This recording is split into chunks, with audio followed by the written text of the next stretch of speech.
Good news. We do have love right here and right now, because Ernest Holmes says it, I believe it, and I'm sure you all know it, that love is right at the center of our being. And this isn't something new. It's not some new thought. It's ancient wisdom. Back in ancient Greek, 2,500 years ago, Socrates said, "An unexamined life is not worth living." I want you to think about that. What does an unexamined life mean? Well, when I thought about it, it meant to me a life that we just keep doing the same old thing, that habitual living, following the herd, the crowd, like sheep, not recognizing that we are each unique expressions of God. And we have, as that beautiful reading said, a destiny, a purpose here on earth at this time. That's why we chose to be here. And at the same time in ancient Greek, at the Temple of Delphi, it was the temple built for the god Apollo, the god of music and harmony and light. And there was a motto on the front of the temple, "Know thyself." And again, what does it mean, know thyself? Well, I think that inscription meant know our true nature and live from it. And you know, during these tough times, my gosh, times that we have to do life completely differently than the way we've been doing it, I see our true nature coming out in beautiful ways. I believe that humanity is goodness. Yes, it gets covered up by fear and anger and resentment, things we've chosen to layer on, but the truth of our being is love. Our DNA is divine, and since God is all there is and God is love, we must be love in expression. And we're here, I truly know that we are here in this human form, spiritual beings in this human form, as an inlet and outlet of God. Pause, plug in, proceed. That was a little phrase we got from our practitioner class about our prayer work, what we do in prayer. So we're going to talk a little bit about that this morning, because this is a time we get to spend time in prayer. And prayer is not a petition of something we want, but our prayer in science of mind, religious science, is an alignment with truth. It's a unifying process where we really do recognize and know that God is all there is, and we are one with that energy, that source, that oneness. It's for us to recognize and know, and to really be aware and examine, am I showing up as God in expression, or have I altered that a little bit? We get to think about that. You know, when I thought about that, I realized the times I have the toughest time and I make the biggest mistakes is when I'm not self-balancing. You know, we talk about wholeness, WHOLENESS, wholeness. We need to be a whole being where there's light and there's goodness and joy. There also needs to be the darkness, so we learn and understand and grow. Where there's noise and chatter and busyness, there also has to be silence and quiet and reflection.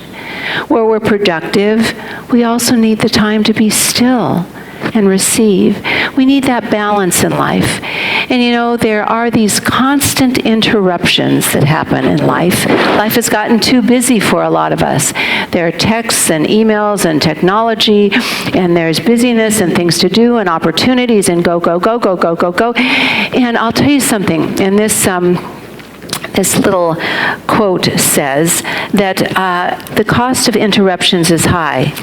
We get distracted by the demands and the interruptions of the outer world, but without mental clarity and clearness on the part of the thinker, no creative work can be done. And you know, when we're not being creative, choosing, creating from inspiration, we might be feeding the wrong part of ourselves. It was that beautiful Buddhist teacher, Thich Nhat Hanh, who said, "We are born, all of us, not some of us, all of us, with seeds of violence and seeds of peace inside of us. Low vibration, high vibration. We must water the seeds of peace if they're going to grow. The greatest gift we've been given is our gift of choice.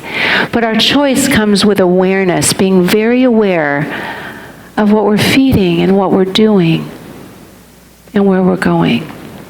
Jesus talked a bit about that too, of course.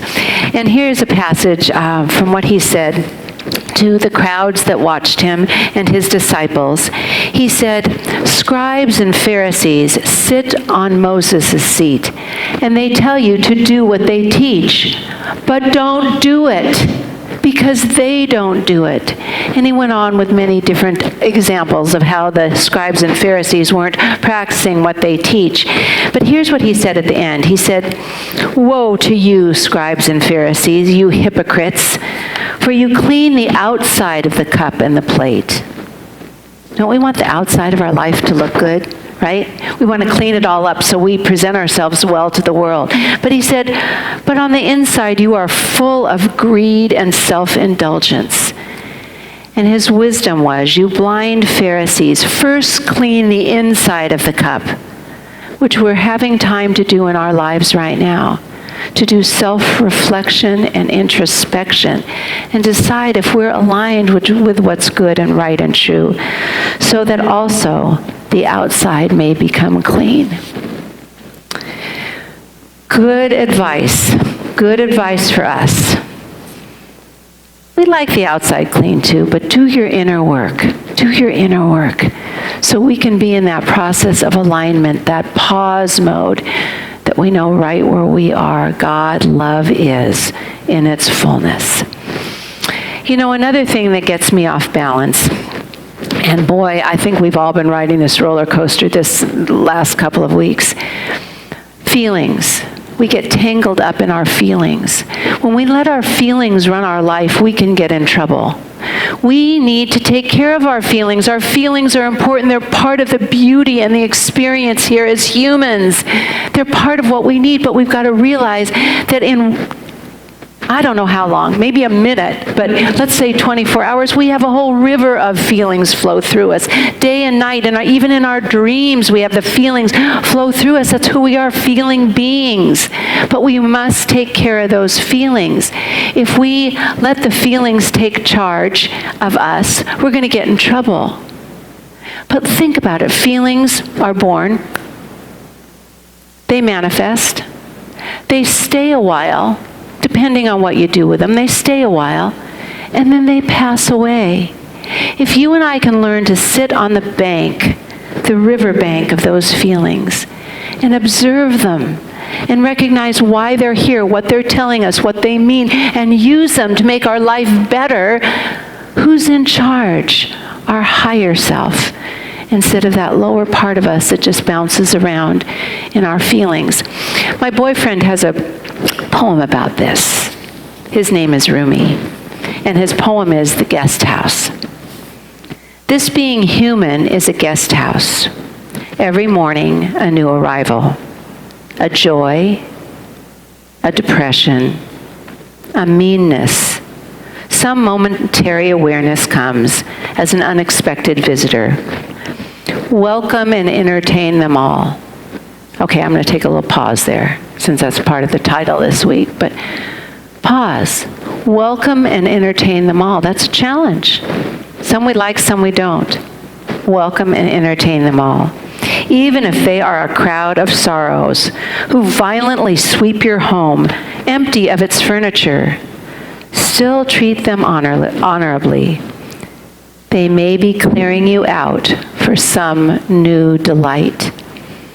Isn't that apropos to what's going on in the world right now? There's all these things clearing us out of things we used to do, ways we used to live, cleaning us out, clearing us out for some new delight, a new way of living, a new way of treating each other. The dark thought, the shame, the malice, meet them at the door laughing, invite them in. Be grateful for whatever comes. Because each one of those has been sent to you as a guide from beyond. A teacher, something you need to know, to be aware of. A teacher for you. So I talked about the self-balancing. Let's talk about self-balance. There's a plan. There's a plan for learning how to live from your highest potential. There's a plan. And that plan is just what I said is the way we pray. We could be a living prayer. When we say to pray without ceasing, it doesn't mean you're thinking about the prayer, but you're living it. You take pause in your life. You take a breath before you just react to everything that's going on in life around you. You take a pause. We have immediate access to Spirit because Spirit is everywhere present always. But the way Spirit speaks to us in order to to manifest through us comes through the channels of our mind and our heart.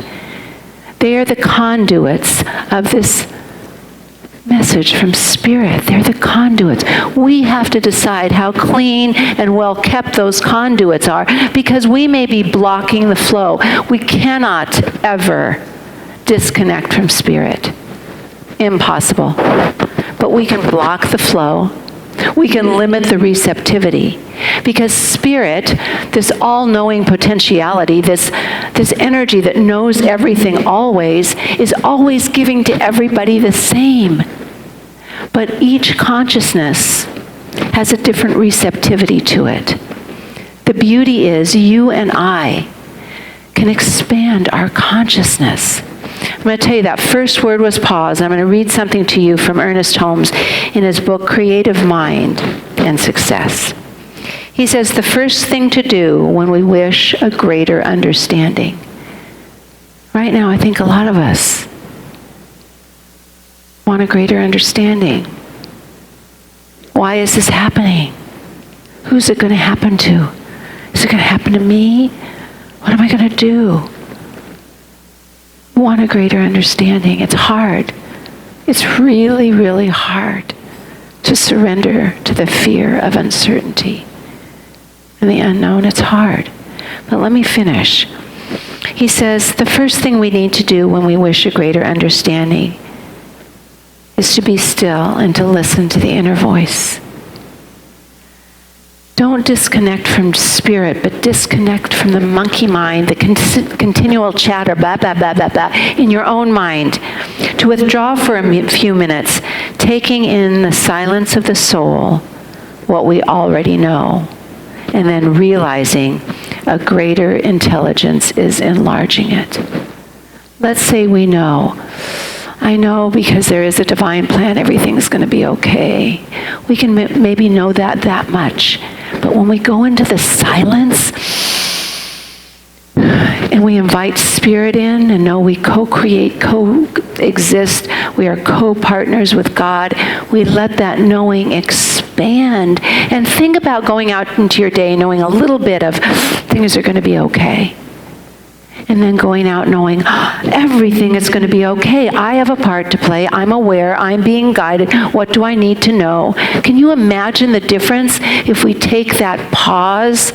It's absolutely imperative for a bigger understanding and a greater knowing to take the time to pause, to be still and know that I am God. It's always there for us.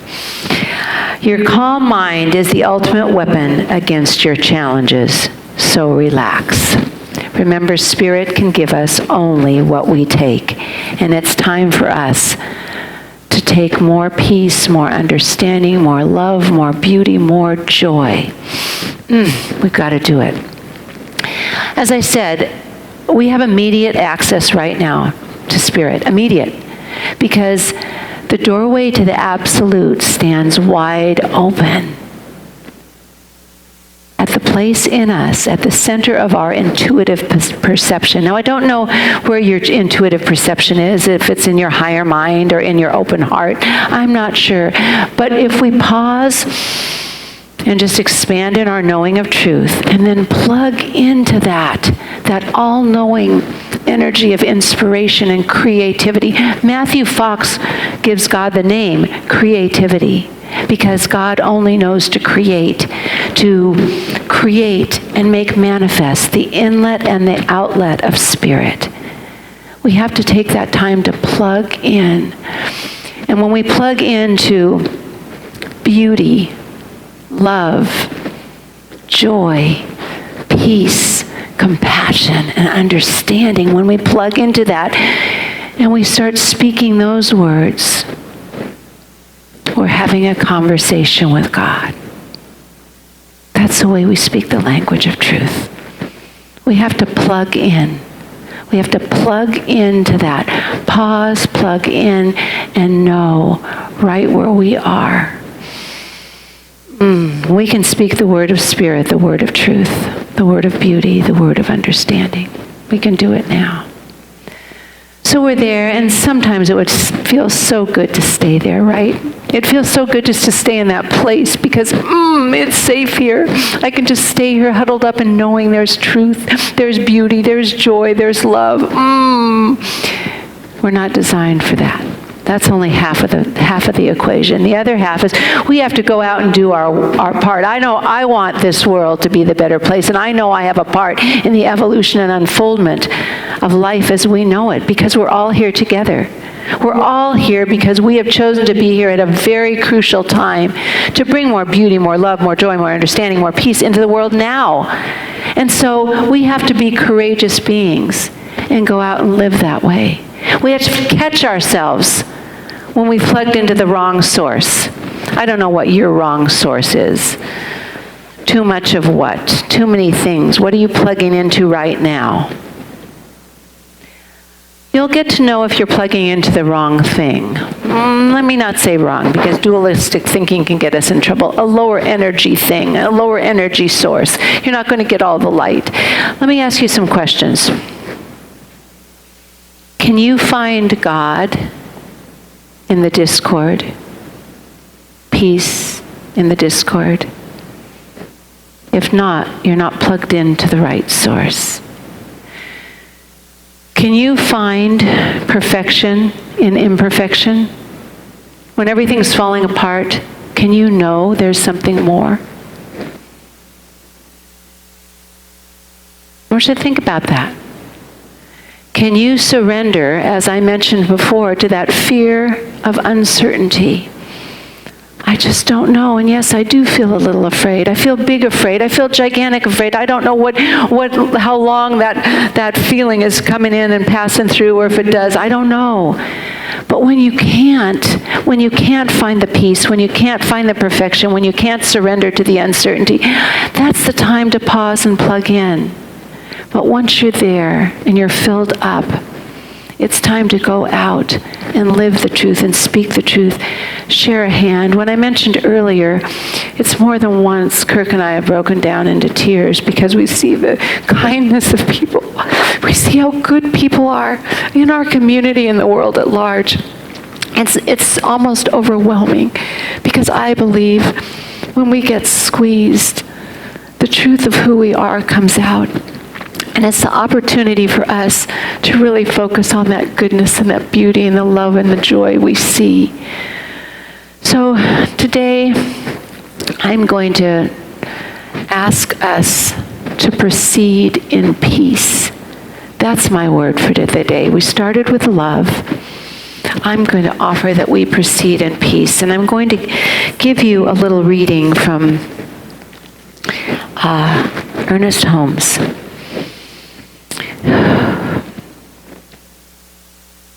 Peace is not born from human struggle, evolution, or accomplishment. It is something that always existed. It was not given by the world. The world cannot take it away. Above the wind and higher than the whirlwind, enshrined in the heart of God, there is a voice within you. Okay, if we've paused and plugged in, I want you to hear this. There is a voice within you. Peace, be not afraid. It is I. This I is the God within you. This God is peace. It's important for me to know that in these times, we do worry about people we love. And people we love worry about us. For me, it's so important to know we all have the tools to find peace and love in a time that is scary. It's important for me to know that we have each other to lean on when we're not strong enough to do it ourselves. So today, I want you to repeat after me, so get clear your voices. Peace around me, peace within me, all is well. Love around me, love within me, all is well. Joy around me, joy within me, all is well. And just take that into your heart right now as we close this morning. This morning, as we close up this month of March, we close up this morning with truly knowing that right where we are, we have the power to make choices, to be in direct alignment with Spirit, to hear the still small voice of God, to be that inlet for the truths that we connect and expand our true nature, which is love, which is peace, which is joy. And I also know that we have the strength and the courage to notice our feelings, to connect with them, but not let them run our lives. To let our feelings be messengers, that they are sent from us, from Spirit, from our divine nature, to guide us and steer us and make us aware. And I know that in this place of mindfulness, when we take time to be in the present moment, that we can create a sense of joy in any experience. We can make a transformation. We can transform ourselves from a being of fear to a being of faith, a being of darkness to a being of light, a being of anger to a being of love. That is our capacity. It is our ability. We have it now as we pause, plug in, and proceed in a courageous and meaningful and loving way of being. And so it is. Thank you all for being here. You know I love you. I pray for you. You're in my thoughts and just my mind, all the time. Love you so much.